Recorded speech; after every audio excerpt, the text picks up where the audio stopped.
name is Keri Stevens, and I'm joined today by my co-host, Alison Werner. We are the co-chief editors of Plastic Surgery Practice. Thank you for joining us for today's podcast. Today, we were joined by Dr. Ryan Neinstein, a board-certified plastic surgeon in New York City and owner of Neinstein Plastic Surgery, who has been dubbed the surgeon's surgeon. Dr. Neinstein's office is also located above the iconic Bergdorf Goodman department store. He's here today to talk about his unique approach to plastic surgery, how the Birkin Body came to be, and how other plastic surgeons can maximize their presence on social media. Dr. Neinstein, thank you so much for joining us today.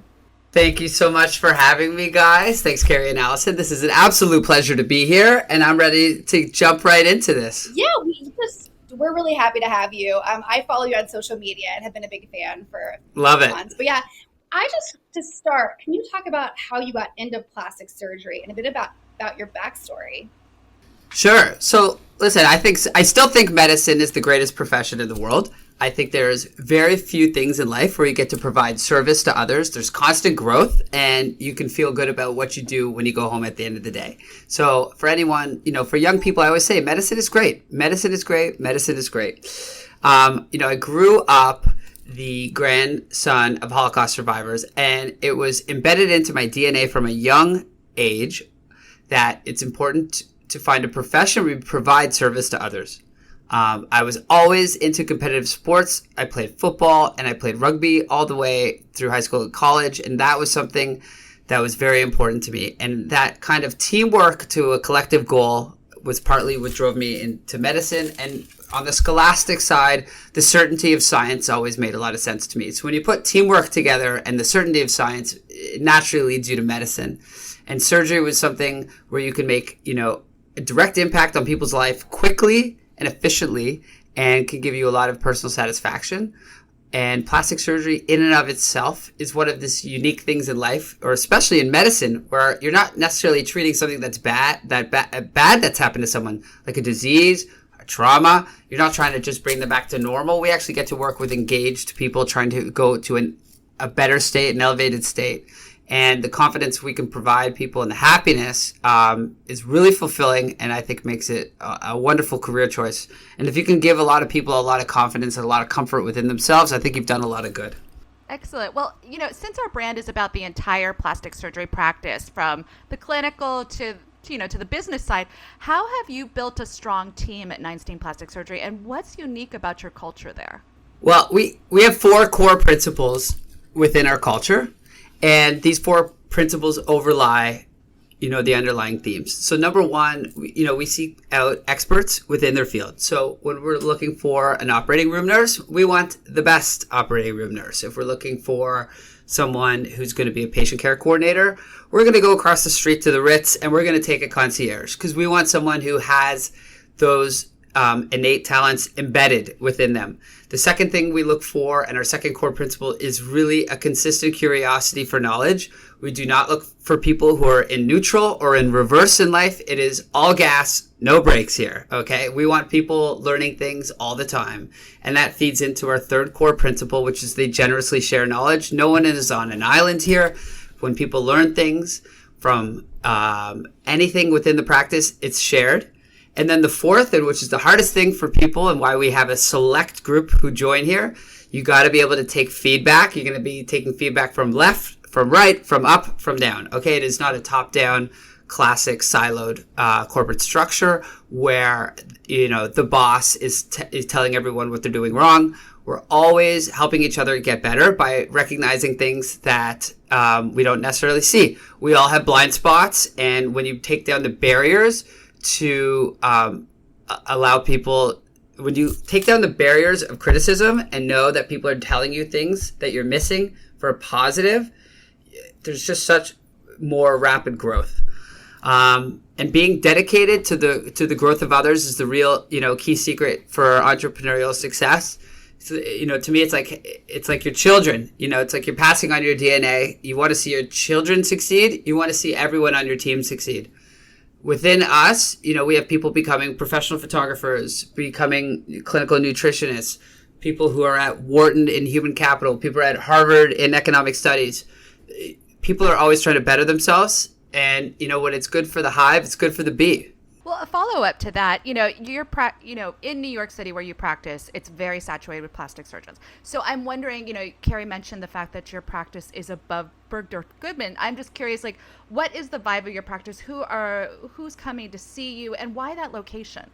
I always believe that if you want to, make a splash and show people, that you're here for real, like you go to the best location possible. We have an iconic location. We want to be an iconic practice. We're not, Bergdorf Goodman's been here for 80 years. Neinstein Plastic Surgery wants to be here for 80 years. We're not looking for a first floor on First Avenue. I want penthouse overlooking Central Park because we're here to stay. And the DNA embedded within this building is immigrants who came with a skill and created something from nothing and built it up to provide the people of New York, the people of the world, a diverse collection of clothing from Bergdorf's. And they've been avant-garde from the beginning, new things that people thought were different and new, and, what has become staples in fashion, extrapolating that to us. We have a diverse team. We serve a diverse community. It is the well-heeled Upper East Side patients, the Greenwich, Connecticut, Palm Beach, Paris, London. But we also serve a lot of people from RuPaul Drag Race. Everyone is, the diversity of age within my practice is amazing. We have people who've been in the operating room for 4 years. We have people who've been in the operating room for 40 years. We have people who are from all parts of the earth. We have people from all, walks of life, shapes and colors. And, that diversity of thought really allows us to have a lot of creativity and inertia. But we serve a lot of diverse people from all over the planet.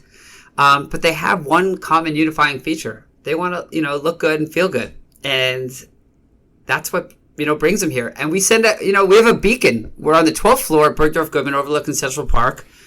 That's where you want to be when you're going to do something like this. Yeah. So, okay. I have to get into the Birkin Body. I mean, I've had to myself, and I follow you on social media, and I see your before and afters, and they're amazing. How did the Birkin Body come to be?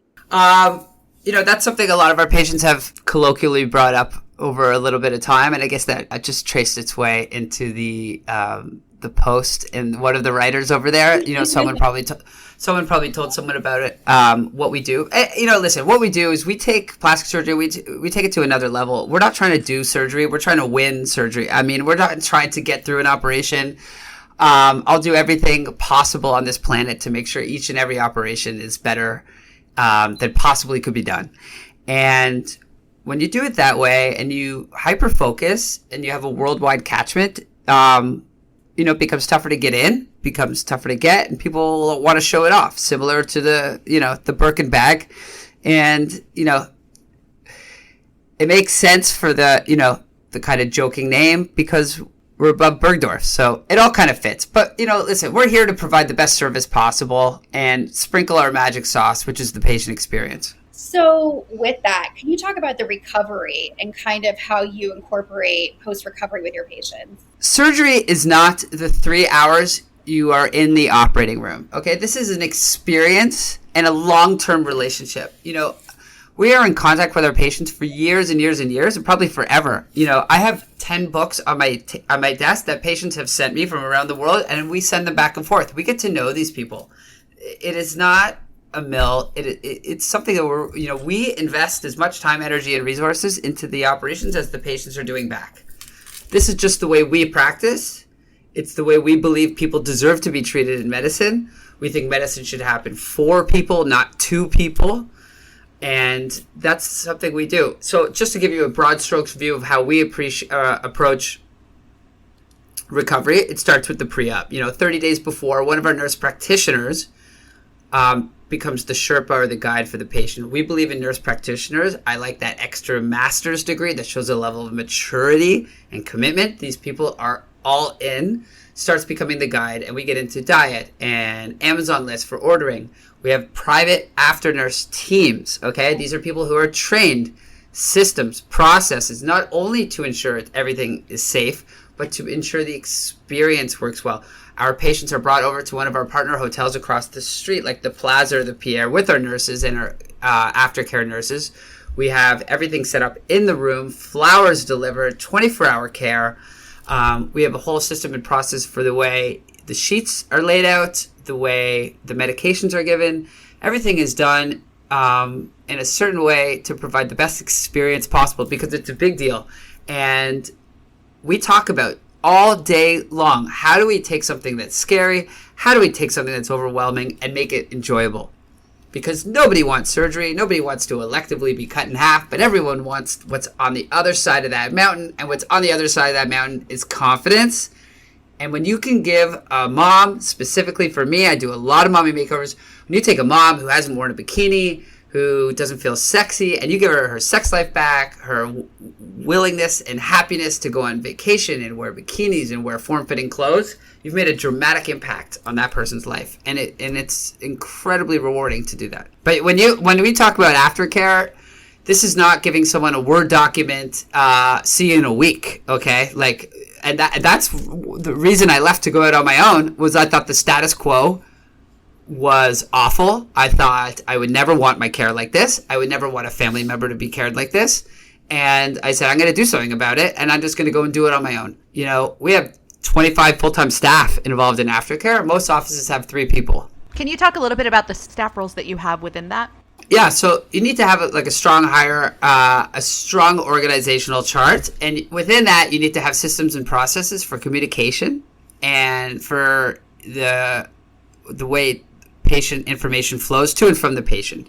So, it all starts at the front desk. They're like, walk into a restaurant, the maitre d' is going to set the tempo. They're the first person you see walking in, the last people you see walking out. Those are your patient concierges. They're really to ensure that the in-house experience is as great as possible. Then we go on to the back of the house. And inside the back of the house, we have a full admin people. We have, obviously, office managers, and we have people working the phones who are in close connection with the patient concierges and the office managers. Then dedicated patient care coordinators are going to help schedule. But then we have a whole team of nursing who are just clinical nurses. These are people who are just direct line of access to the patients. We operate on people from all walks of the globe. Today, I operate on people from 3 different continents. Wow. This is not, you can't have a little office where people just show up and have surgery.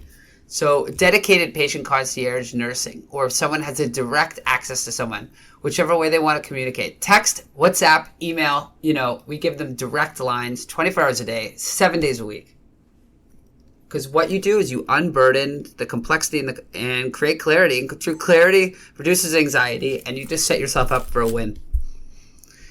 Taking the time, and, we just sent our team to the Disney Institute, to work more on just anything we can do for customer care, patient experience. So, and from the Disney, a lot of our team are going down to Patrick Bet-David's conference next weekend, The Vault, which is an entrepreneurial leadership course. So, with all the, top young gun entrepreneur leadership people from around the country, I'm sending a whole team of people down there. Awesome.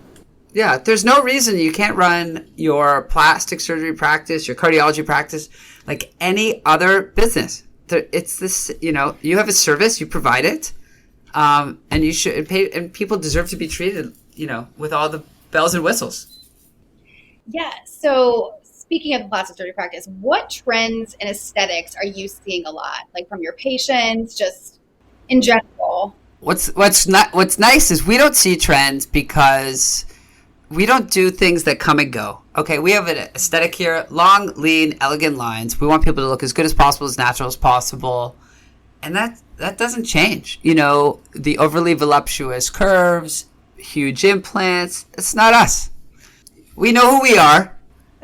We don't pretend we're someone else. Long, lean, natural, and athletic. Okay, that's who we are. We're not going to change. We have that New York attitude. We like things done a certain way to look, and that's who we are. We're not flippy floppy. We don't go with the times. We evolve, except for the high quality aesthetic we provide. Every other touch point in my practice will change. Every 6 months, most things should be different, because I always say in our teams meeting, I want to make ourselves obsolete because I don't want to ever give anyone a chance to make me obsolete. So speaking of that, the long, elegant, you talk about the athletic BBL. And is that kind of a departure from the traditional BBL? Yeah, we use fat for shaping, not really for volume. I believe that when you're sculpting the waist and the thighs appropriately, it just needs very little fat, which is super safe and like a super easy recovery. I think people want better bums, not just bigger bums. I do a lot of I see a lot of patients from Florida and South America that travel up for reverse BBLs, where they're trying to undo work done elsewhere because the aesthetic didn't match. I think those are important conversations to have with your surgeon, and there's nothing wrong with those aesthetics, right? Like if you want like a huge BBL, that's fine. Just like know what you're getting yourself into. Like clothing, there's different, wherever you go in the world, there's a different style, and it's just make sure you get the style that you are looking for. Okay, so let's talk breast implants now. I have breast implants. I had a double mastectomy and had reconstruction. And I'm so sorry to hear. Thank you. I know personally, I do worry about breast implant illness, and it's something that is in the news so frequently. And do you think that it's overblown or not? I think that if you put something in someone's body, anything, some people their body's not gonna like it, and that's gonna manifest itself in certain ways. And I think the answer to that is to take it out. That's it. Yeah, that's it. Well, okay, I want to shift gears a little bit, and let's talk. Let's talk. If you're allergic to something, stop using it. Yeah. No. True.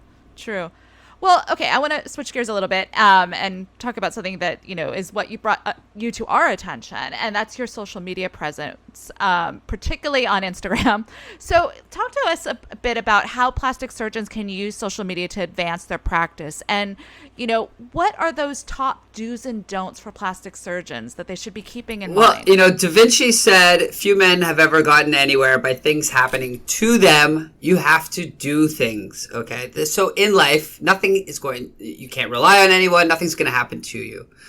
But I think it's super important, and if as a patient, I've been a patient of any type of medicine, you want to understand your provider. But the number one thing I'm really looking for is trust, right? I want to know that I can trust this person. So the simplest way on social media is to be transparent about who you are inside and out of the operating room, inside and out of the practice. Surgery, I wish I had all the pilots for every plane I ever take. It's trust. I want to know what this person does at night. I want to know what this person does on the weekend. I'm pretty hyper disciplined. I'm all in. It's 4 a.m. up reading. I like to read every morning before I start my day, and then it's in the gym. I like to go to bed early, and a lot of my weekends, it's exercise, family. And me and my wife like to go to, different events with our friends. But we're out early. We live, that life I live is important to my patients. So I think people need to be vulnerable enough, and that's very scary for most people. You have to be vulnerable enough to show who you are. And when people don't show who they are, that creates confusion because people are then left to guess. So I think, honestly, having your social media presence just to be an accurate representation of who you are and what you do, it's that simple. I think it's important to be constant and committed to it. People like to see that you are doing, the procedure they like frequently. People like to see that the procedure they want is being enjoyed by the patient, so testimonial. People want to see the process from beginning to end. They don't need to see the details or how the sausage is made in the operating room.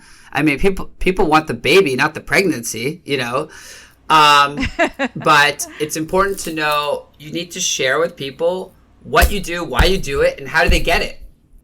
But my number one thing to let people know is be vulnerable, open up.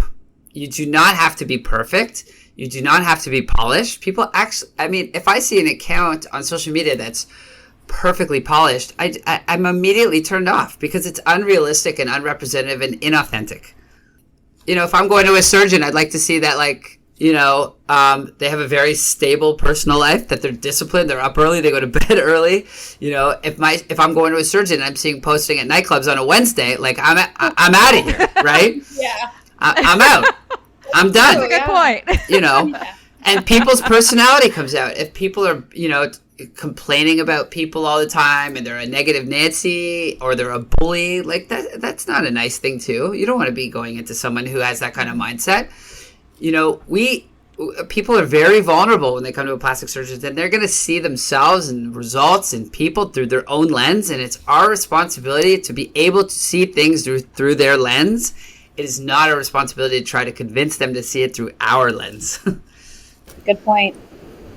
I mean, it's been said for thousands of years, you must seek first to understand if you want to be understood. Exactly. Well, I have a follow-up Hit question. me. So,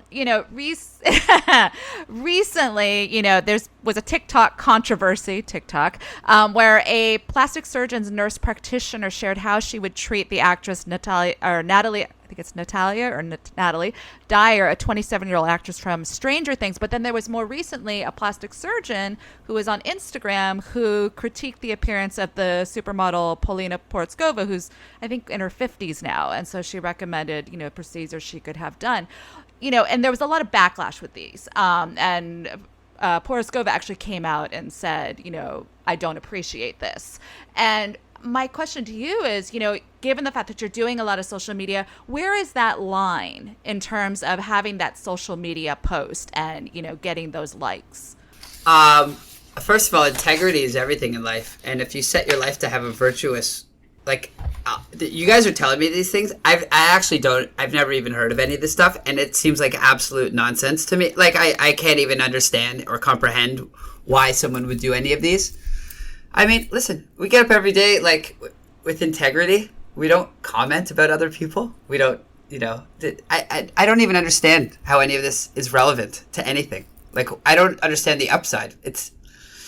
How is this committing good to the world? Right. But yeah. I hold myself tolerant of others, strict with myself. So, and my staff believe in that as well. So none of this is even in our atmosphere. So speaking of integrity, we want to hear more about you outside the office. I mean, you've told us that you are up every morning reading early. Okay, so to keep your mind sharp, what 3 books should everyone, whether they're plastic surgeon, anyone, which 3 books should people read and why?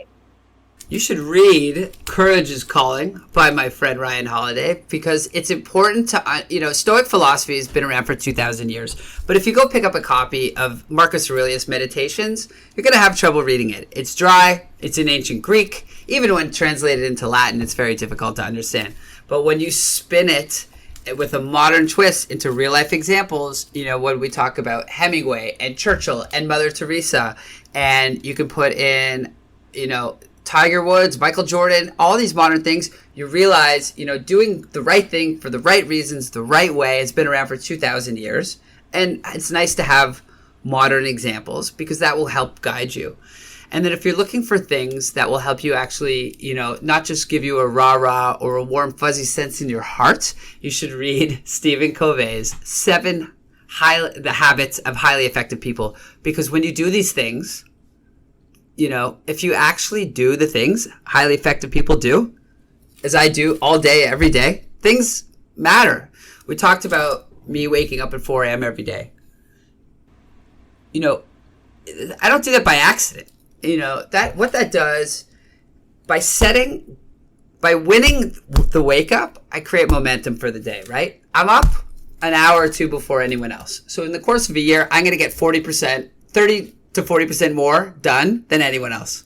You add that by 10 years, that's like 3,000% more productive. Wow. Okay. So that stuff matters. That's just simply by setting your alarm early.